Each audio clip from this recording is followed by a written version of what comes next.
బాగుంది కదా? ఏంటి మీరు దేని గురించి అనుకుంటున్నారు? నువ్వు బాగుంది అన్నది దేని గురించి? మీరేమనుకున్నారో చెప్పండి. అన్నది నువ్వు, నేనెలా చెప్తాను? నేను చీర గురించి అన్నాను.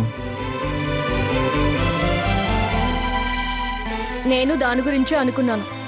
మరి దానికే అంతలా అదోలా అడగడం దేనికి? నీ ఉద్దేశం తెలుసుకోవడానికి. సర్లేండి. ఒరే రఘురాం, ఈ చీర చాలా బాగుంది. సీతకి ఈ చీర నప్పుతుందా? నీకే నచ్చినాయి చెప్పరా? వారి టేస్ట్కి నేను నప్పను. నా ఇష్టం వారికి నచ్చచ్చు, నచ్చకపోవచ్చు. వారి ఇష్టాలని చిన్న విషయంలో అలా కాదు ఇలా, అది కాదు ఇది అనడం ఎందుకు? జీవితమే నా ఇష్టంతో పని లేకుండా సాగిపోయే పరిస్థితి తెచ్చి ఇప్పుడేదో నా ఇష్టానికి విలువిచ్చినట్టు, విశాల హృదయం ఉన్నట్టు మాటలు మాట్లాడుతున్నాడు. మాటలు. ఇది కూడా త్యాగం కింద లెక్కేమో.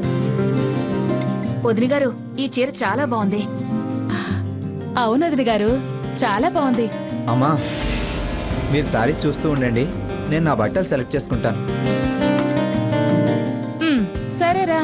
సీతగారి కన్నా నాకు సెలెక్షన్ పెద్దగా రాదమ్మా. రంగులు, కాంబినేషన్స్, దగదగాలు, మెరుపులు నాకు తెలియవు. నాకు తెలిసింది sentiment, judgement, commitment. I'm poor in taste.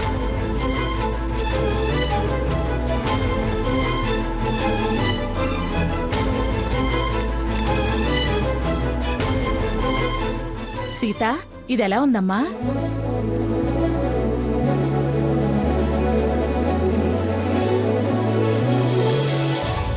వదిన గారు, ఈ చీర, ఈ చీర, ఈ రెండు చీరలు, ఆ బ్లూ చీర అది ప్యాక్ చేయమని చెప్దామా?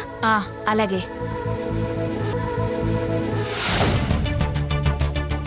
ఏంటి బిర్ర బిగుసుకొని కూర్చున్నావు?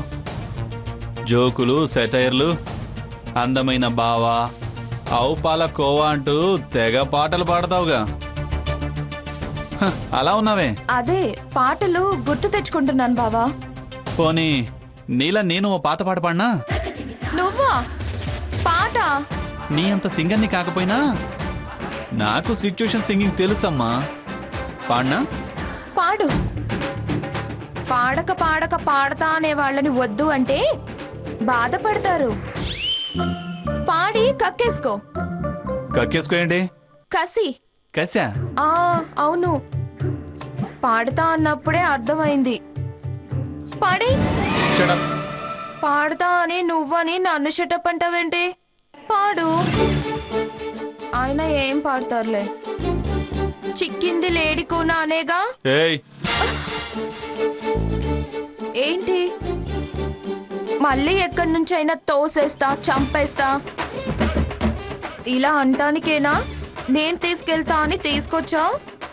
అన్నిసార్లు అవే ప్లాన్లు ఉండవు. అంటే రకరకాల ప్లాన్లు వేస్తూనే ఉన్నావన్నమాట.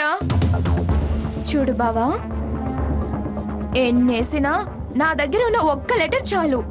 సర్లే, అది చూద్దాం.